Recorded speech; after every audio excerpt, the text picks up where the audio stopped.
Olá, gente, tudo bem? Meu nome é Fernanda Luz, eu sou estudante de Psicologia da rede UniFTC e hoje a gente vai apresentar o nosso podcast Transtornos Alimentares na Adolescência, da disciplina de Desenvolvimento Humano Adulto. Oi pessoal, aqui é o Pedro Cordia falando e vou iniciar falando sobre os transtornos alimentares. Os transtornos alimentares vêm se tornando um grande problema a ser resolvido por nossa sociedade. Segundo a OMS, 4,7% dos brasileiros são acometidos por essas patologias, sendo que entre os adolescentes esse índice pode chegar a 10%. Atualmente, milhares de pessoas estão obcecadas com a ideia de ter um corpo perfeito, o que leva a um referencial deturpado de saúde e bem-estar, passando a ser uma busca por um ideal de beleza de acordo com padrões pré-determinados pelas mídias sociais. E é este um dos principais problemas que levam os adolescentes a adotarem comportamentos disfuncionais, aumentando o risco de desenvolverem transtornos alimentares. Os adolescentes investem muito em sua imagem. Para isso, recorrem a academias, dietas, suplementações, tratamentos especializados, cosméticas e até cirurgias plásticas. Ter um corpo magro, musculoso e bonito é uma meta perseguida por muitos adolescentes. Até aí nada demais. A questão é que essa meta se torna um problema quando existe a idealização de um corpo perfeito, em que o corpo real é comparado com modelos olímpicos de forma crítica, rígida e distorcida. Neste contexto, quanto mais distorcida for a imagem entre o real e o imaginário, maior será a insatisfação, o conflito e o risco para desenvolver algum tipo de transtorno alimentar.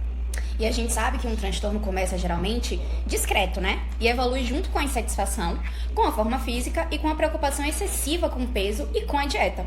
Quando a preocupação e a insatisfação se intensificam, a maior tendência é para desenvolver transtornos. Transtornos alimentares estão intimamente associados a dietas que não deram certo, porque muitos adolescentes iniciam uma dieta para perder peso ou melhorar sua forma física, e assim obterem um corpo perfeito ou o mais possível perto do padrão que a gente tem atualmente na nossa sociedade. E durante essa dieta, eles vão percebendo que ter um corpo perfeito não é nada fácil, nem rápido. Requer mudanças de hábito, persistência nas rotinas, com a dieta, né? Então, muitos se frustram e tendem a abandonar o tratamento. E desistindo, sentem-se mais insatisfeitos e ficam ainda mais vulneráveis. Não há como falar de fatores de riscos para o transtorno alimentar sem citar os fatores ambientais, biológicos e seus conjuntos, como marcadores biológicos numa predisposição genética. Eu acho super importante a gente falar sobre o ambiente familiar, porque ele é o principal modelador e criador de comportamentos e hábitos durante a infância e a adolescência. Então é dele que a gente adquire a maioria dos nossos costumes. Alguns prevalecem até a fase adulta. Este é um dos fatores ambientais que, nas circunstâncias e hábitos alimentares prejudiciais, aumenta a probabilidade da admissão desse transtorno. A cultura alimentar cultivada pelos pais reflete a relação e visão dos filhos com a alimentação.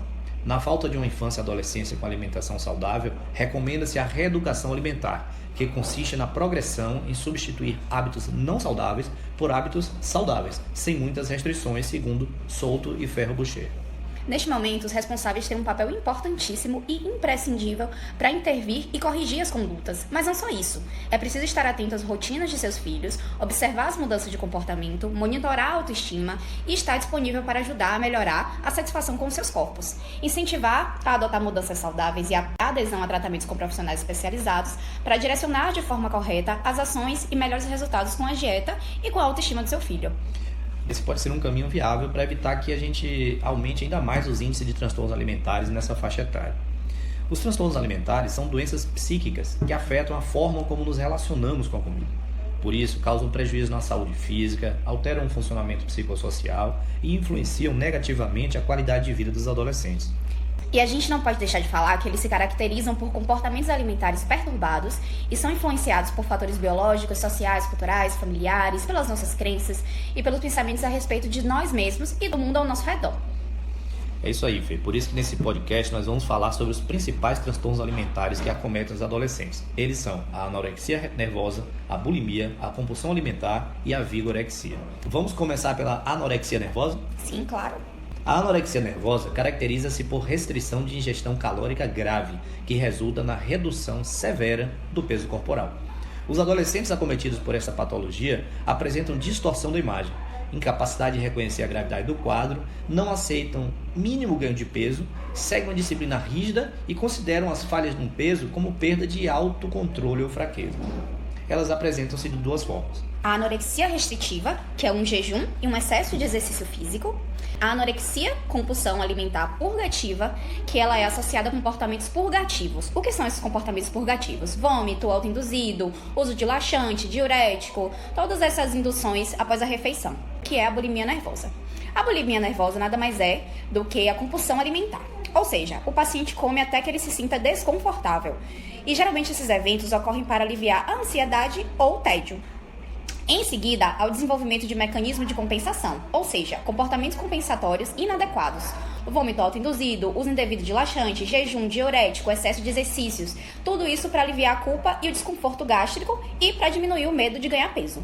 Para ser caracterizado bulímico, tem que haver pelo menos um episódio por semana. O bulímico apresenta vergonha e tenta esconder seus comportamentos das demais pessoas. Outro fator importante para a gente tratar é a compulsão alimentar, que caracteriza-se por ingestão de grandes quantidades de comidas sem sentir fome e está associada à vergonha por comer rápido, por comer demais e até sentir-se desconfortável fisicamente. Para ser considerado processo de compulsão, esse evento também deve ocorrer uma vez por semana e não seguido de comportamentos compensatórios purgativos. A gente tem também a vigorexia, que é um termo recente, e ele é caracterizado pela insatisfação constante com o corpo e a obsessão pelo desenvolvimento muscular. Tem também a ortorexia, que é mais uma outra novidade, e a gente se refere ao comportamento obsessivo patológico caracterizado pela fixação por saúde alimentar. O tratamento dos transtornos alimentares são longos e devem ser feitos com a equipe multidisciplinar integrada com as especialidades de psiquiatria, nutrição e psicologia, a fim de trazer segurança e conforto na estabilização de um padrão saudável de peso e também na resolução de problemas físicos e psíquicos e ainda no fornecimento de terapia medicamentosa adequada para controle do apetite, ansiedade, depressão e ou dos impulsos emocionais. Nesse podcast, abordamos os principais transtornos alimentares e como eles se tornaram cada vez mais frequentes na nossa sociedade moderna. Destacamos as principais causas, a importância das mídias sociais e a sua influência no adoecimento dos nossos adolescentes. Ressaltamos também alternativas de tratamento e indicamos um caminho seguro a ser trilhado com o apoio dos pais, que podem ajudar a reduzir o adoecimento de seus filhos, incentivando a adoção de dietas equilibradas, buscando ajuda especializada com psicólogos, nutricionistas, para evitar que nossos adolescentes sejam acometidos por essas patologias. Espero que vocês tenham gostado. Aqui é Pedro Cordier e Fernanda Luz. Grande beijo!